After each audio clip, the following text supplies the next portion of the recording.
YouTube channel. Last video में मैंने पाइस्पार्क की नई प्लेलिस्ट स्टार्ट की है, तो उसी कंटिन्यूएशन में आज मैं सेकंड वीडियो लेके आया हूँ। तो बिना लेट के चलते अपने डेटाब्रिक्स कम्युनिटी एडिशन प्लेटफॉर्म पे। ऑलराइट, तो हम अपने डेटाब्रिक्स कम्युनिटी एडिशन प्लेटफॉर्म पे। तो आज का जो हमारा क्वेश्चन है, मैं इस डेटा सेट पे आज काम करने वाला हूँ। हमारा क्वेश्चन जो इसी डेटा सेट से रिलेटेड है। इस डेटा सेट को मैंने लास्ट वीडियो में क्रिएट किया हुआ था, okay, using spark.create data frame functions के थ्रू। तो जिन्होंने अभी तक वो वीडियो नहीं देखा, please go and have a look कि हम डेटा फ्रेम कैसे क्रिएट करते हैं पाइस्पार्क में, ओके। तो हमारा जो ये क्वेश्चन है, आज का क्वेश्चन है, कुछ ऐसा क्वेश्चन है कि हमें पहला क्वेश्चन हमारा ये है कि find out the total number of the sales per product, okay. कि हमें यहाँ पे अगर आप इस डेटा फ्रेम को देखो तो हमारे पास डेटा फ्रेम में transaction ID, product name, quantity, price per unit, ये कॉलम्स हमें दी हुई हैं, ठीक है। तो हमारा जो क्वेश्चन ये है कि हमको total number of the sales निकालना है पर प्रोडक्ट। अगर आप इस डेटा फ्रेम को देखिए तो इसमें लैपटॉप है, फ़ोन है, लैपटॉप है, टैबलेट है, फ़ोन है, हमारे पास 3 प्रोडक्ट हैं, ओके। तो हमको इस लैपटॉप का टोटल नंबर ऑफ़ सेल्स कितना हुआ है वो निकालना है, फ़ोन का total number of the sales कितना हुआ है वो निकालना है, एंड टैबलेट का total number of the sales कितना हुआ है वो निकालना है, ठीक है। तो जैसा मैंने लास्ट वीडियो में भी डिस्कस किया था कि हमको किसी भी पाइस्पार्क प्रोग्राम को अगर एग्जीक्यूट करना होता है तो हमको स्पार्क सेशन को क्रिएट करना पड़ता है। तो सिमिलरली मैंने जैसा लास्ट वीडियो में क्रिएट किया, सेम यहाँ पे मैंने फ्रॉम पाइस्पार्क.sql इंपोर्ट स्पार्क सेशन फंक्शंस का कॉल किया, and then spark equal to spark session dot builder app name, इसको मैंने यहाँ पे राइट किया। अगर मैं इस सेल को एग्जीक्यूट करता हूँ तो हमारे पास स्पार्क सेशन इनिशिएट हो गया, ओके। इस डेटा फ्रेम को क्रिएट करने के लिए सिमिलरली मैंने spark dot create data frame function का यूज़ करके अगर मैं इस सेल को भी एग्जीक्यूट करता हूँ तो हमारे पास ये डेटा फ्रेम क्रिएट हो जाएगा। तो अगर आप यहाँ पे देखो ना, जस्ट नाउ इट एग्जीक्यूटेड और हमारे पास ये डेटा फ्रेम क्रिएट हो गया। इस डेटा फ्रेम को अगर मैं एक्सपेंड करता हूँ तो जो ट्रांजेक्शन आईडी वो हमारा लॉन्ग डेटा टाइप है, product ID is in the string data type, product name भी स्ट्रिंग है, क्वांटिटी लॉन्ग है, एंड प्राइस पर यूनिट भी लॉन्ग है, ठीक है। तो हम पहले क्वेश्चन पे हम चलते हैं। तो पहले क्वेश्चन जो हमारा क्या है, total number of the sales निकालना है। पहले हम क्वेश्चन को समझेंगे। Total number of the sales per product, तो हमारे पास इस डेटा फ्रेम में 3 प्रोडक्ट हैं, तो हमको यही बताना है कि लैपटॉप का टोटल सेल्स कितना हुआ है। ट्रांजेक्शन आईडी 1 में लैपटॉप है एंड ट्रांजेक्शन आईडी 3 में लैपटॉप है, तो हमको इन दोनों ट्रांजेक्शन आईडी मिला के लैपटॉप कितने का सेल हुआ है, ठीक है। तो अब इसके हम टुकड़े करते हैं। तो बेसिकली अगर आप देखो, हमको इसमें क्वांटिटी दिया हुआ है, okay, and price per unit दिया। हमारा जो एक लैपटॉप है वो 600 का है, इतना सस्ता नहीं आता, बट डेटा फ्रेम के अकॉर्डिंग हमारा जो एक लैपटॉप का प्राइस है वो 600 है। अगर हम इसको 2 से मल्टीप्लाई करते हैं तो हमको ट्रांजेक्शन आईडी 1 का जो लैपटॉप का सेल है वो निकल के आ जाएगा, जो कि 1200 आ जाएगा, ठीक है। तो अगर हमको ये तो हमारा एक ट्रांजेक्शन आईडी का आया, बट हमको थर्ड वाले को भी निकालना है, तो हम यहाँ पे क्या कर सकते हैं, हम इसको ट्रांजेक्शन आईडी या फिर प्रोडक्ट आईडी और प्रोडक्ट नेम के थ्रू इसको ग्रुप बाय करके हम इसको सम कर देंगे, एग्रीगेशन फंक्शंस का भी यूज़ कर देंगे, ठीक है। तो जैसा मैंने यहाँ पे लिख रखा है कि टोटल प्राइस, और तो इस मैथमेटिक्स भी अगर हम लगाते हैं तो हमको एक का प्राइस, यूनिट का प्राइस दिया हुआ है, तो हमको 2 यूनिट निकालने के लिए हम इसको सिंपल सा मल्टीप्लाई कर देंगे, तो हमको इन दोनों यूनिट का प्राइस निकल के आ जाएगा, ओके।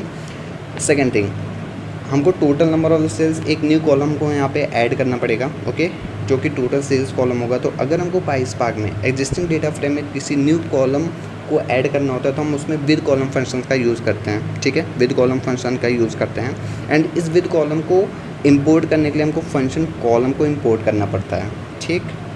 एग्रीगेशन फंक्शन को यूज़ करने के लिए हमको सम फंक्शन का इंपोर्ट करना पड़ता है। तो मैं यहाँ पे अभी आपको वर्बली बता रहा हूँ, मैं अभी इसको टाइप करके भी बताता हूँ, ठीक है। तो हम फटाफट चलते हैं, तो हम कोड को अपने एग्जीक्यूट करते हैं। तो बेसिकली जैसे मैंने यहाँ पे बोला, हमको यहाँ पे नई कॉलम को ऐड करनी है, तो पहले हम अपने फंक्शंस को इंपोर्ट कर लेते हैं। तो इसको हम लिखते हैं क्या, from PySpark dot SQL dot functions.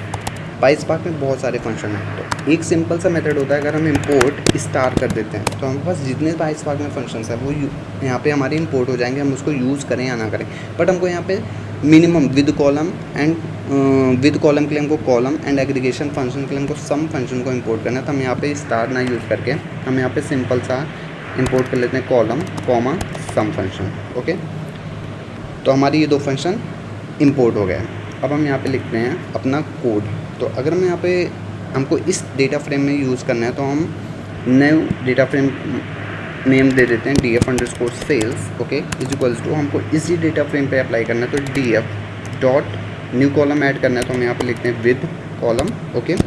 With column के बाद हम पैरेंथेसिस में उस कॉलम का नेम देंगे जो हमें डेटा फ्रेम में दिखना चाहिए। तो हम यहाँ पे दे देते हैं total_sales, ओके, total_sales, कॉमा लगाते हैं। अब हम यहाँ पे हमको निकालना है टोटल सेल्स। तो हम क्या करने वाले हैं, हम quantity and price per unit को मल्टीप्लाई कर देंगे तो हमको इसका निकल आएगा।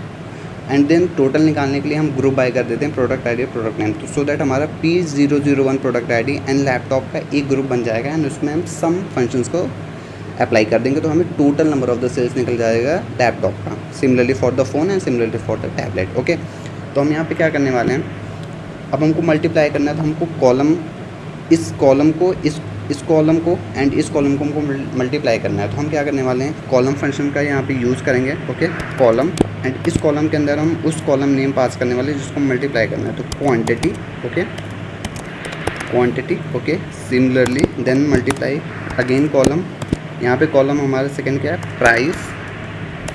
Price underscore per underscore unit. हमको इसको स्ट्रिंग में ही पास करना है। Okay, and one more thing, अगर हमको पाइसपार्क में न्यू लाइन यूज़ करना होता है तो हम सिंपल सा new line forward slash use कर लेते हैं। ओके, देन यहाँ पे हम यूज़ करते हैं, जैसा मैंने ये बोला, ये हमें इस रो का प्राइस बता देगा, बट हमको टोटल चाहिए लैपटॉप का। तो हम यहाँ पे अप्लाई करने वाले हैं डॉट ग्रुप बाय हम किस पे करेंगे, product ID product underscore ID and product ID and then product name. हम इन दोनों पे ग्रुप बाय करने वाले हैं। ओके, तो product underscore name. Okay, again हम यहाँ पे न्यू लाइन लगा देंगे। ओके, हमको यहाँ पे सम में लगाना है तो हम यहाँ पे एग्रीगेशन फंक्शन के लिए हम क्या यूज़ करना है, डॉट AGG। ओके, इसके अंदर हम सम देंगे बिकॉज हमारे पास एग्रीगेशन फंक्शन कई सारे होते हैं, मीन होता है, मैक्स होता है, मिनिमम होते हैं। ओके, तो सम हम किस पे लगाने वाले हैं, इस जो न्यूली हमने with column total sales add किया उस पर हम सम लगा देंगे, तो total underscore sales. Okay, and इसको हम नाम दे देते हैं एलियास, वापस से हम टोटल सेल्स ही नाम दे देते हैं। ओके, टोटल सेल्स नाम दे दिया। तो अगर हम इस क्वेरी को एग्जीक्यूट करते हैं तो हमारे पास जो डिज़ायर्ड आउटपुट आना चाहिए वो आ जाना चाहिए। तो हम इस सेल को एग्जीक्यूट करते हैं। Okay, syntax error is something here, so dot, sorry यहाँ पे मैंने डॉट फॉरगेट हो गया, डॉट एंड देन अगेन हम इस सेल को एग्जीक्यूट करते हैं तो ये जो सेल है हमारा एग्जीक्यूट होके हमें आउटपुट दे देना चाहिए। ओके, तो सॉरी, तो हमारा सेल एग्जीक्यूट हो गया। अब वापस से मैं इसको df_sales डॉट शो फंक्शन का यूज़ करते हैं। अब हम एग्जीक्यूट करेंगे तो हमको जो डिज़ायर्ड आउटपुट है वो मिल जाना चाहिए। यस, तो अगर आप यहाँ पे देखो, मैंने ग्रुप बाय किया था प्रोडक्ट आईडी से, तो ये product ID, okay, product name and then total sales जो कि हमारे लैपटॉप का 1800 है, फ़ोन का 1200 है, टैबलेट का 750 है। अगर हम इसको क्रॉस चेक करना चाहें तो हम उसको कर सकते हैं। देखो, लैपटॉप का जो हमारा ट्रांजेक्शन ID 1 है उसका कितना 600 पर यूनिट था, 2 क्वांटिटी था, तो इसका 1200 एंड देन यहाँ पे एक ही क्वांटिटी था 600, तो 1200 + 600 जो कि 1800, यहाँ पे हम 1800 देख रहे हैं। Okay, similarly for the phone, similarly for the tablet. तो इस तरीके से हम यहाँ पे अपने total number of the sales using PySpark निकाल सकते हैं। अब हम आते हैं सेकंड क्वेश्चन पे। ओके, सेकंड क्वेश्चन हमारा कह रहा है कि फिल्टर दोज रिकॉर्ड्स जिसका प्राइस 1000 से ग्रेटर हो। Okay, find those product whose sale is greater than 1000। Very easy. तो हम यहाँ पे सिंपल से इसी डेटा फ्रेम पे अप्लाई करने वाले हैं कि वो फिल्टर कॉलम्स इस कॉलम पे, टोटल सेल्स की कॉलम पे जिसका प्राइस 1000 से ग्रेटर हो। तो हमारे पास दो ही दिख रहे हैं, लैपटॉप एंड फ़ोन, जिसका प्राइस 1000 से ग्रेटर है। तो इसको अगर हमको यूज़ करना है तो हम नया डेटा फ्रेम नाम दे देते हैं filtered _df। Okay, is equals to, हमको इस वाले डेटा फ्रेम पे ये कंडीशंस लगाना होगा तो हम यहाँ पे लगाते हैं क्या, df_sales। Okay, dot filter function का यूज़ करेंगे। फिल्टर कॉलम हमको देना है, कौन सा कॉलम, यहाँ पे मैंने कॉलम फंक्शन को यूज़ किया एंड देन यहाँ पे हम कॉलम पास करेंगे। इस कॉलम पे हमको इस टोटल सेल्स पे अप्लाई करना है, तो total _sales। Okay, total _sales जिसका प्राइस ग्रेटर देन 1000 हो, 1000 यहाँ पे मैंने मेंशन कर दिया। अब हम इसको यूज़ करेंगे filtered _df dot show action का यूज़ करेंगे। तो हमको जो दो कॉलम है, दो प्रोडक्ट है, हमको वो शो होने चाहिए। यस, तो ये हमारा दूसरे डीएफ का रिजल्ट है जो कि हमारे पास दो ही प्रोडक्ट नेम है जिसका प्राइस 1000 से ग्रेटर है, वो लैपटॉप है और दूसरा क्या है, फ़ोन है। टैबलेट का प्राइस 750 है जो कि 1000 से कम है। तो तो हम फ़िल्टर कंडीशन ऐसे यूज़ करते हैं, सिंपल फ़िल्टर, देन कॉलम, हम यहाँ पे कॉलम पास करेंगे एंड देन उस कॉलम पे हमको फ़िल्टर कंडीशन अप्लाई करनी है, तो हमने वहाँ पे ये पास कर दिया। Okay guys, so I hope आपको ये क्वेश्चन समझ में आया होगा।